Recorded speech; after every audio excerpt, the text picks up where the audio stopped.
Hello. Dodge Caliber won't start. Part 10, I think. Anyway, we've got some issues with this Dodge Caliber, and it's a highly popular car. And just to show you, we've got to get at the neutral switch, and that's right there. It's right there, and you'll see it in other videos how it looks. Anyway, this has got to come out. The airbox is here. It attaches down there, way down there, comes up through here, and then covers all this up. And then your battery is right here, and you're on top pole mounted. Anyway, we got to get in there and take that apart, and there's a lot of stuff in the way. So anyway, I just thought I would let you know that it just clicks.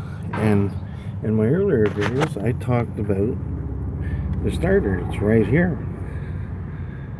There's the red wire, power wire, and then goes to the solenoid, because you can see a little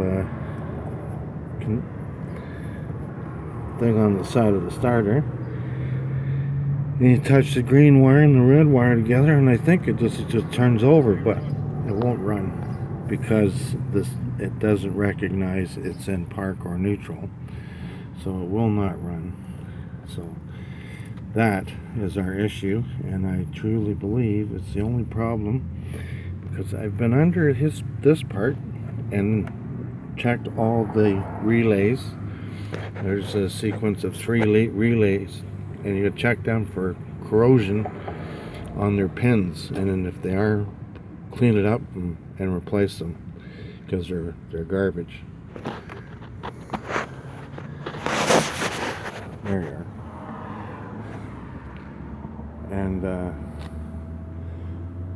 so if you replace them, they're about $4.36 or $7 each, and then there's 3 of them. But you only have to replace probably one, the one that's important. It's the only one that'll be corroded, and then you got to check the wires connecting to that, make sure they're not corroded off either. Anyway, thanks for your time. Subscribe and share. Thank you very much. Bye.